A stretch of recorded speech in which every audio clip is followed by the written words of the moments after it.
Yeah, it is the gospel experience, the truth hangout. We are glad to be back in here this morning. A lot of things.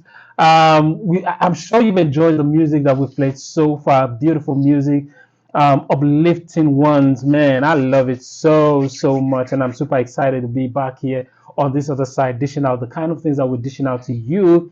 We hope you love it. And yes, we're heading into the conversation this morning. So yeah, I have somebody right here with me. His name is Sifon, Minister Sifon. Hi, Sifon. How you doing? I'm fine. I told you all that we have a guest in the building. We want to talk about something really special this morning, and that has to be church workers. Uh, that should said something. He said, "God will forgive you, but His children will not." Oh, you want me to say that again? I'm going to say it again. He said, "God will forgive you, but His children will not." Now, what does that mean? It means basically that many people have gone through things in the hands of people you never thought you should go through the same things with. People have done stuff to you. People have gone really crazy on you, done things that you never imagined, and then you turn around and it happens to be a church worker. Or yeah, you go to church and then something happens between you. Some people have had altercations with church workers. So many things have happened.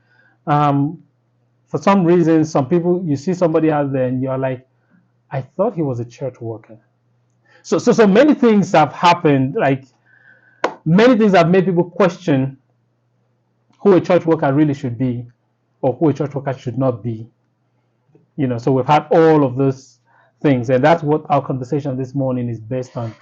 And yes, so we have Sifon in the building. Hey, Sifon, so talk to us. How are you doing? I'm perfect. Like with I would say on Arise News, you say you, I'm perfect. you're perfect. I like the fact that you're perfect.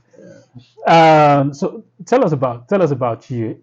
A lot of people out there are wondering who is Sifon. Okay. Sifon. The individual is from Akwa Ibom State, one local government area. Mm-hmm. I've been addressed as Minister Sifon.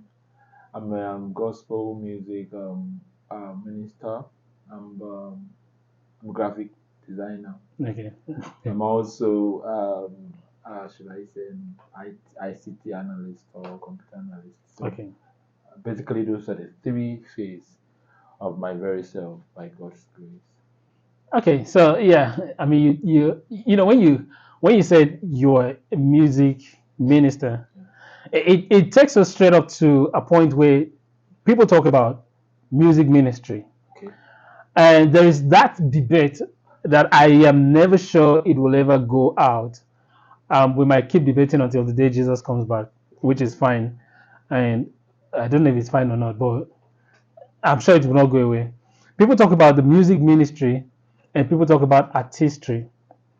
That is music. I'm a music minister or I'm a music artist. So let me ask you, which one are you? Okay. Briefly, it's ministry for myself. Mm-hmm. Yeah, we have the ministry, we have the industry. Okay. So I mean that's why the conversation seems somehow. So the ministry aspect is where I find myself because I serve Jesus, and although it leads me to the industry, which will make me go to the record songs and do other things, do promotions and all of that. But the basic thing first, is the ministry which Jesus gave to every of his son and daughter.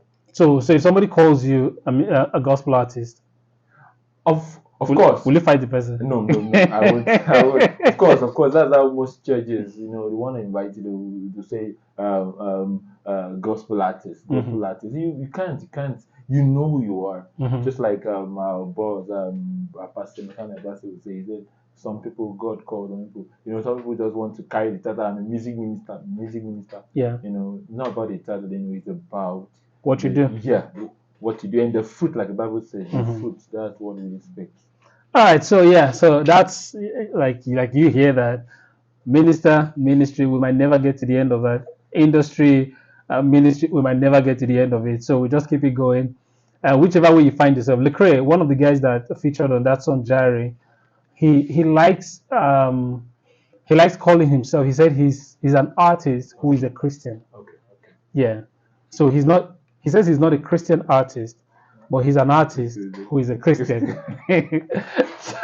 So you now understand. Now, by the way, that guy is not Nigerian. He's an American. So you know that the conversation is not just a Nigerian thing. Okay. It's a worldwide thing, which is fine. Let me ask you: have you ever had issues with a church worker before? You're a church worker, yeah? Of course, of course. You're a church worker. Yeah, yeah. Okay. The fact is, human beings, Mhm. like I would say folks with different strokes. Mhm. And even when we find ourselves in churches, there's still individuals that are different. Anyway, I've had encounter. In fact, literally, somebody literally um, tried stopping my progress in church sometimes. Oh wow. Since I'm in the music ministry, he actually told the director that he shouldn't allow me mount the piano, that I do stunts and shit like that. I'm too proud of the piano. That's the point.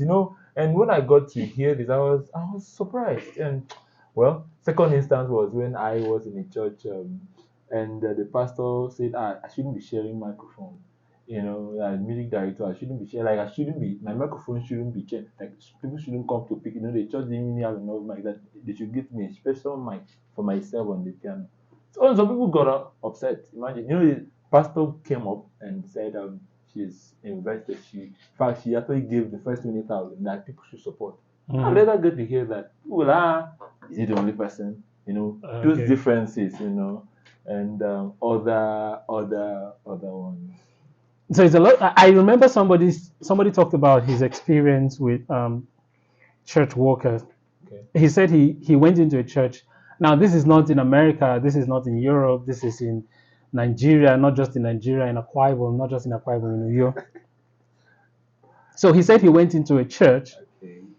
and because he had his collar, it was a midweek service, and he wore a T-shirt, and the collar was up. Okay. And the usher said to him that if he does not put his collar down, that he's not going to allow him to go into church and sit. And the guy was like, "Are you kidding me right now? Like, are you serious? So you're going to deprive me from going into church because my collar is up?"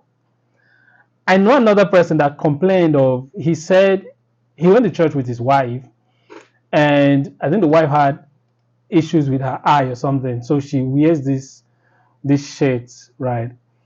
And when they went in, the usher said to him or said to her that she cannot wear glasses into the church, and it became a big issue. Like it became, in fact, these two things I'm talking about was in the same church. Now we've seen other.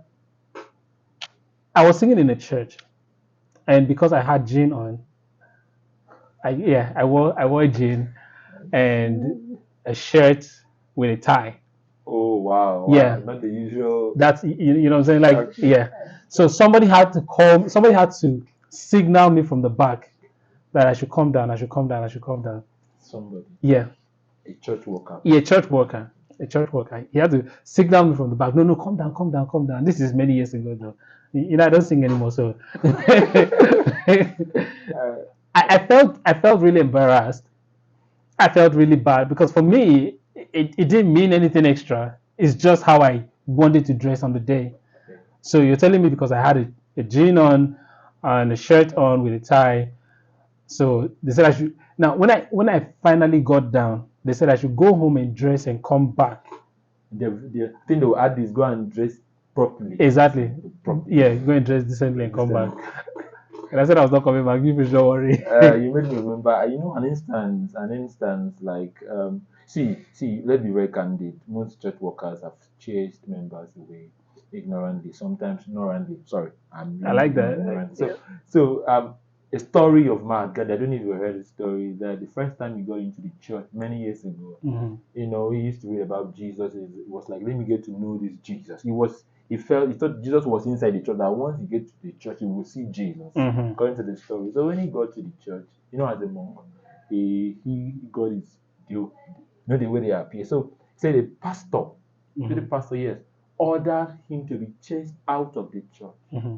So in his comments he said that if he if that was Jesus, that Jesus wouldn't have chased him out of the church Mhm. to go and get off those. And so he said, Mahatma Gandhi said, since that day, he has never stepped into any church because of that impression. So most church workers, like you said, if we want to examine most people that say they are not really free in churches because of the way church workers, I'm not saying we should behave abruptly. I'm saying that church workers, like you made an instance, Mhm. should walk up to the person after the whole event. Right. Like if your church, for instance, you have doctrinal differences that you should dress in a particular way or you should have this particular attire on, you should go to the person afterwards or you inform The person the person earlier. early. Yes. Yeah. I remember one of the concerts, we do in His Presence every year. So one of the years, my pastor, the particular choir we invited, they were actually, our church, we don't wear trousers, like, remember. Mhm. So this choir came with trousers. So no, the girls. I was perplexed. I went to my pastor. I was amazed. The pastor too. Let them come in. And I was wow. Those guys. In fact, we were even thinking about they could cover with rappers. They came in. They were the vibe in the church that day. Mhm. Do you understand? Yeah. So church workers, like you said, except if we really see this confusion is very important. It's very very important. So what should a church worker now? What should a church worker look like? Now, when I say look like, I'm not talking about how should they dress or Okay, anything. I'm talking about what qualifies one to be a church worker. Now, with all of these experiences that we've had, with all of the things about, oh yeah, I didn't know he was a church worker. I saw him somewhere where I'm not supposed to see him, and all of we've had all of those stories around church workers. Now, is there a certain way that a church is there certain things that should qualify somebody to be a church worker? Simple. Okay, let me not say simple because the word is very complicated. Okay, now, from my own point of view, a church worker first and foremost should be able to decipher between Jesus and self. I don't know how to put it. Right. Put his or herself in the place of Jesus. This is something that said, if Jesus was in this place, what would he do? First and foremost, you must know that it's not your church, it's not your building, right? It's not your property, it's the kingdom, it's Christ, the one that called even when you were not in his kingdom. Do you understand? That's the first thing, and it's a mind thing. It's a mind thing. That's why most churches sincerely need to organize, need to talk to their workers. So a church worker should be first and foremost that depicts the life of Christ. Yeah. See, it's not about the physical appearance, it's about the content of the mind.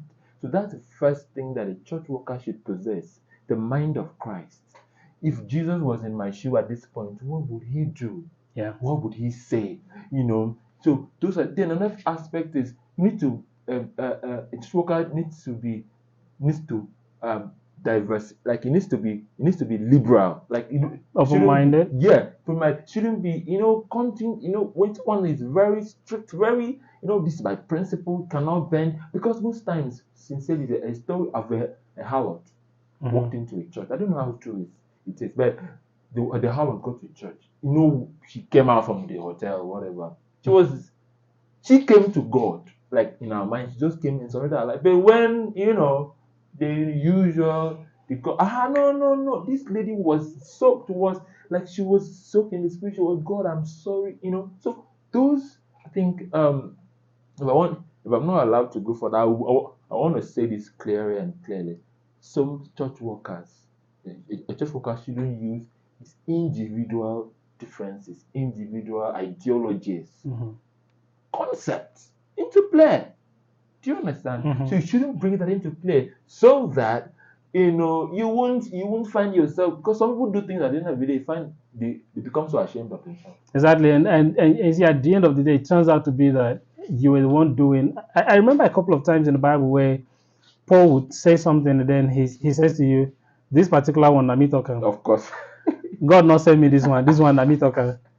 And I feel like there are many times, because it is one thing, same thing that we talk about marriage, right? Yeah. The fact that you see somebody in church doesn't mean that the person is born again. Is the amazing. Not even born again. The person might be born again. You see the person in church, but it doesn't mean that that person is every woman you see in church is good enough for you. Because I mean, you see somebody in church, yes, born again, but are you guys compatible in certain ways? So I feel like it's the same thing around church work. The fact that you're seeing somebody in church, the fact that you are born again. Okay, let me ask you, being born again by itself, is that enough for somebody to be a church Never. worker? It's not enough. So what next do we Very need? good. Very good. You know, when we say being born again, it's about accepting Jesus into your life as Mm-hmm. personal Lord and Savior. But the man in you is still there. Mm-hmm. Most people, they are, in fact, sincerely, some people, the man in them is even more than the Christ in them. Oh God. That's it. The man in them and the Christ in them. So now, but originally, it shouldn't be this way. Mm-hmm. Any man and woman that's received Jesus into his own life, there should be a man difference. I agree. But the man in them, it's always fighting the Christ in them. Yeah. You know, so once one give, in fact, sincerely, when before anybody is assigned, because I just went through, I now got to know workers, like most workers, if I want to highlight them, church workers, stand pastors, music directors, and all of that. Mm-hmm. You know, it's not just them calling as in coming out. I'm a church worker. That's some prerequisite. Like people need to see you, need to see the content, the character in you. That's the charisma as well. Yeah. Do you understand? You can't appoint a music director, someone that because he has given his life to Christ, doesn't know anything about me, doesn't know anything like some church. I was about asking you that. I was about asking you that because many times in church we've seen, especially in the music Okay. ministry, we've seen where somebody say, "Hey, I just gave my life to Christ. I want to serve God in a certain way, and I feel like the only way I can serve God is through music. Yeah. And I want to sing for God. That's why I'm in the choir." And I ask myself, and when this person picks up the mic to sing, off notes everywhere, Okay. like off notes every single way. And And let me cut it. Some people will say that God accepted. I told them no. Some people will say God accepts. However, so because that would be the next thing I'm asking myself: does God just accept mediocrity, or should this person just be humble enough to learn? If you really, really, really want to go to that line, can the person just be humble enough to learn? Just learn. I mean, it will not kill you, and you must not serve God by singing. It's not. It's not. If singing is not your thing, if music is not your thing, I don't think. let me come in this. Personally, before I got to become a church worker, which I don't like accepting the fact that I'm a Christ worker. I work for Christ. I'm not working for the church as pay. Okay. You know. Now, it was my ability to do certain things that actually, brought me close. I remember then I started by playing the drums. I had this passion. I went out there, learned it. I was able to, and the stress as well. It's not just the people say people think that you wake up one morning and you are there. There's this process, there's a particular you need to follow, not as if it's a long thing, but there are things you need to learn. You need to learn and unlearn and relearn. So what you're saying is that church workers have a lot of learning, relearning, And unlearning to do. Yes. So you don't just wake up and just because you got born again yesterday or maybe 10 years ago, 20 years ago, and you say I'm a church worker, and then you start driving people away from church and then driving people away from God. Because I mean, we've seen those kind of things happen. Guys, we're going to allow you into the conversation when we come back from this, but I'll play one song from Sifon. Yeah, remember, he's a gospel minister. I have to be very careful when I'm saying something, so I don't mess it up. You know the world that we are in now, the way people want to be addressed. We've seen so many, what do they call it again? So many pronouns for people. I'm sure you've seen that too. Yeah. So yeah. So remember, Sifon is a gospel minister. He's a music minister, and I want to share one of his songs, so that then when we come back, you join the conversation, and after the conversation, after the conversation with you, we'll get into that point where people get to win stuff. So don't go anywhere. Sit back. Let's have an amazing time. I'm sure this time will be amazing. Are you a church worker? Have you had issues with church workers? Have you been in a space? Do you think the way they handle it is the best way to handle it? Have you had any of those issues, or have you heard the issues that we talked about? Yeah. So you join the conversation 0905 995 1059. I'll take that again 0905 995 1059. Let's have your take on this. When I go to church, Mm-hmm. however, most times I take notes. Should I say I observe, find out how the settings are in terms of the ushers, like churches that do have ushers. Find out how homely they are because they have to be warm. They have to be warm. Mm-hmm. Church cooker should be warm. Should be accommodating. Should be understanding and all of that. So getting to church most times. We have a caller in the building. Hello. So yeah, so we're talking about this, and it's really bothering because there are a lot of people out there that cannot. People have stayed back from church because of this whole issue around church workers and all of that.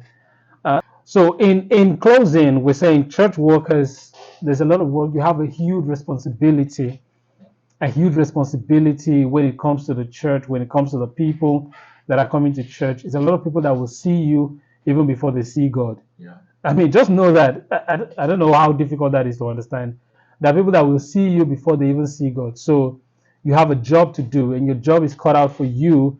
And that job is to make sure that you don't hinder people from seeing God, whether it is at home, whether it's in church. I hear people say, "Oh, can you imagine?" And it's even like somebody did something in the community, right? Okay. And they're like, "Can you imagine?" It's even a pastor. Can you imagine? It's even a worker in church, and you're doing this kind of thing, man. You have a responsibility. People are looking up to you, not just because people are looking up to you, but because God gave you a responsibility. Okay. And if God has given you a responsibility, you don't want to fail God. That's it. I hear people say, I don't want to fail my family. I don't want to fail my parents. I don't want to fail my country. I'm an ambassador of my country. Man, if you are an ambassador of God, you have a job to do. And that job is to make sure you do not fail God. So, church workers, let's do better. Sifon, final word before we. Okay. As a final word, church workers, pastors, assistant pastors should take it upon themselves to examine persons before they are assigned to any responsibility. Mm-hmm. They should be able to, we should look out for technocrats even in churches. Okay. Those ones that are capable, able, and available. Not just because the person is in church for many years, or the father, the mother is the big man in the church or so. They should be able to have a level of discipline, be able to screen them, find out what are their strengths and their weaknesses. Because at the end of the day, church workers, they really project the image of the church. All right. Thank you very much for sticking around with us. We are glad that you came through. Thank you. Next, thank you.